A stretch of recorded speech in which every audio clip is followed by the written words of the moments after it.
Nas, number 10. I like Nas being in the top 10. I feel like Nas should be in the top 10.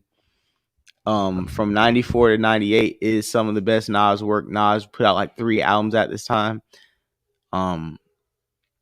He didn't disappoint. When putting together this list, kind of felt weird to have Nas at number 10, not number 3.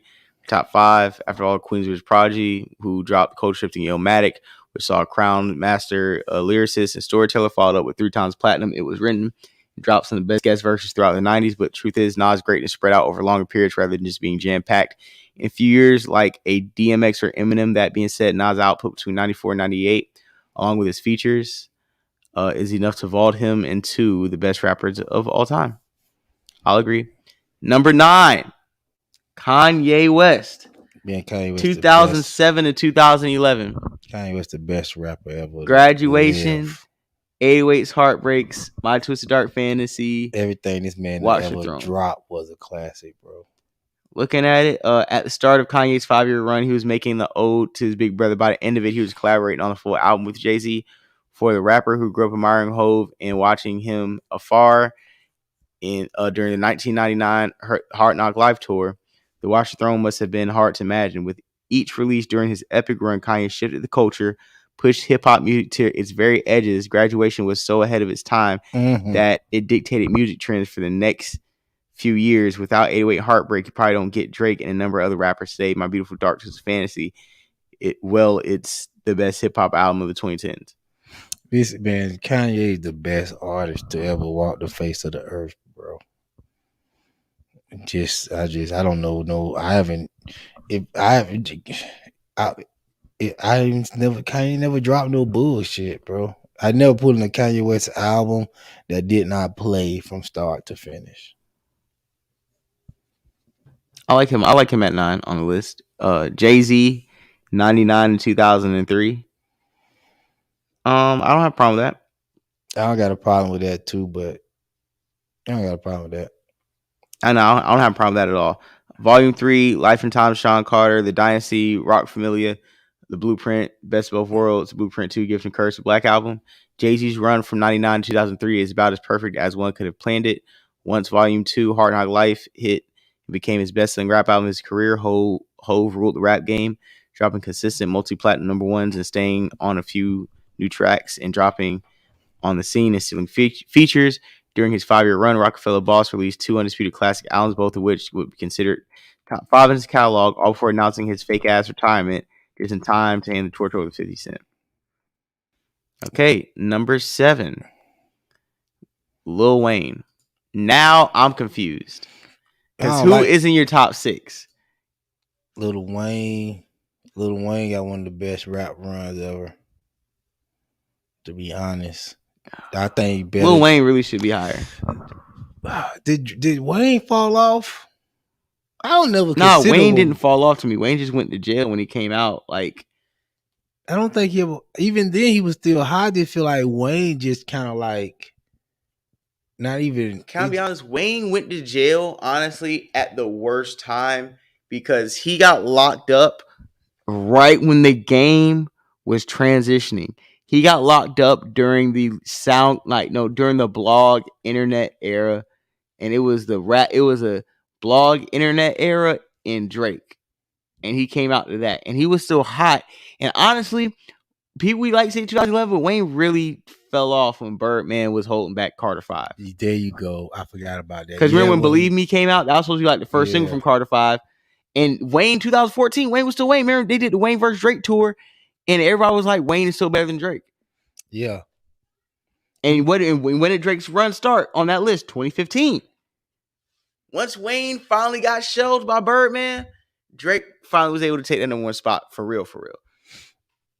If you look at it like that. Yeah. But I don't look at Wayne ever like not being hot. Did you hear that Wayne and Rich the Kid album? Yeah, that shit was hard. Man, that shit was so hard. I was surprised, bro.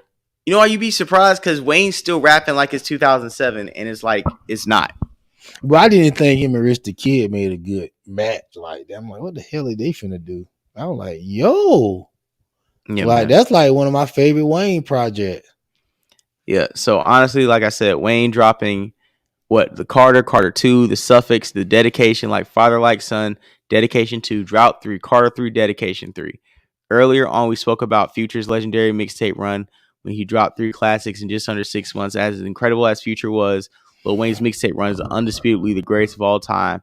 After declaring that he was the very best rapper alive on Carter 2, he went on to prove it on Father Like Son, dedication to the drought through, all while murdering guest appearances on the side. Then Carter 3 dropped, and Lil Wayne was officially best rapper alive and the biggest rapper alive. So let's go down number 6. The Notorious Big. 93 to 97. You can say that. You can say that. Ready to Die, Conspiracy, Life After Death. Excuse me, I don't have a problem with that. What Biggie accomplished in 5 years is what more than 90% of all rappers have achieved in 20 years of career. No way. Actually, you know what Biggie accomplished on Life After Death alone is what, man, listen, this is my problem with Biggie. Niggas, he only really got these projects. I love Biggie, but niggas love saying what this guy is trying to say. That, but one Biggie album is bigger than 1,000 niggas. Like, stop it, bro. If Biggie didn't die, he would be one of the best rappers of all time. But because he died, you can't try to, like, put... You know what I'm trying to say? Yeah, like, you can't try to stretch his greatness longer than his run. That's like, come on now. I'm trying to think. Have Nas dropped something better than the Illmatic? Probably, but because Illmatic is so romanticized, your ears won't let you think that Nas has dropped a better album since Illmatic. Because like I say, I'm not really a big Ready to Die fan, but I can understand that saying, but I don't think that applies to Ready to Die. And honestly, Ready to Die wasn't that fire to me. That's why I said I don't think it applied it to Ready to Die. And honestly, Life After Death is cool, but niggas need to relax. Let's go to top 5. Number 5, DMX, 98 to 2002. Yeah. That was It's Dark, Hell is Hot, Flesh is My Flesh, Blood is My Blood. Then there was X, Great Depression. Yeah. That was a hell of a run. Yeah. DMX, at the time he was on top of the rap game, wasn't for long, but boy, did he make the most of it during the time where Puffy and Bad Boy had the radio charts on lock. DMX came to represent the streets and became a phenomenon. The Yonkers rapper became the second hip-hop artist to top the charts twice in 1 year. The first one was hip-hop. First one was Tupac. 96, and even more impressive, DMX became the first artist ever to have his first 5 albums debut at number 1 on the Billboard. That's huge.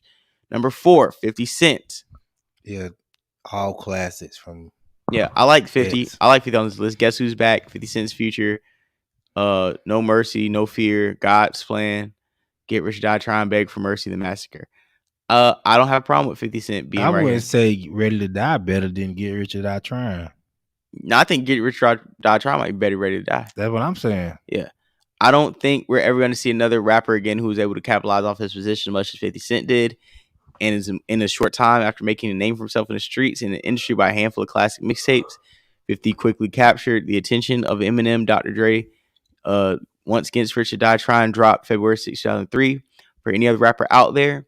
But it wasn't that 50 was overwhelming in the rap game with his debut. It was also the way he leveraged the success to a bunch of other things, starting G-Unit Records, dropping Beg for Mercy in 2013, launching Tony Yayo, Lloyd Banks, Young Buck, all into platinum-selling superstars, and even plenty more. Everything 50 touched during his 5-year run turned into gold. Peep, the game's debut album, the documentary. You think he would have sold 5 million albums without 50 contributing hooks for West Side Stories, How We Do, Hate or Love It? I don't think so. That's what I'm saying. He gave Lloyd Banks, Yayo, Young Buck, The Game, and a group project. He literally gave like 5 albums away. Yeah, no, because salute to all his people. All his people really dropped. I think Buck dropped 2 albums. Yeah. Lloyd Banks dropped 2. G-Unit dropped 2. Tony Yayo dropped 1. The Game dropped 1 on the G-Unit. So, man, yeah, he did get a lot done throughout them time. And them boys was selling. You got to think. Even with Rockefeller artists. Nobody on Rockefeller selling like that other than Jayz. Yeah. A little bit Cam, but Cam wasn't selling more than Jay. Right. So, we got number 3 on this list. It's Tupac. Tupac got the longest run. He should be higher, but I would like to see who else is on this list. I don't know any other names. There's no other rapper higher than Tupac. So strictly for my niggas, Thug Life Volume 1, Me Against the World, All Eyes on Me, Don Cluminati. Definitely Tupac should be on this Strictly list. for my nigga all them classics. Yeah, it's actually crazy that Pac's 5-year run was pretty much the bulk of his entire recording career. He made his recording debut on Digital Underground's 1991 song Same Song and passed in September 1996. Before Wayne, Gucci, Future, Pac was the epitome of a prolific artist. Even during his early days, he was known for being relentless in the studio and wanting to create music as quickly as possible. But after he was released from bail from Clinton Correctional Facility on October 12th, 1995, he was a man on a mission, obsessed with recording as much material as possible. The first thing he did was hit the studio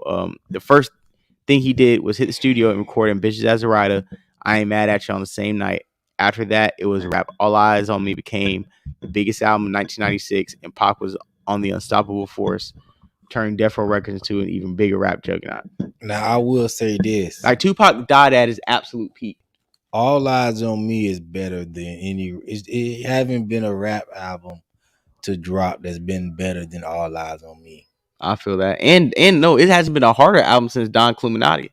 Nobody's dropped a harder album than that. Now, I wouldn't say hard, but I'm just talking about as a project. Yeah, as a project. Yeah. But as far as like a harder project, like a tougher, like on some real shit, he really, like, nobody got a better back-to-back run.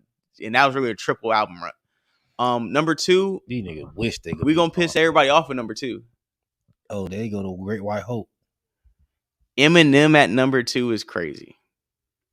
Not really.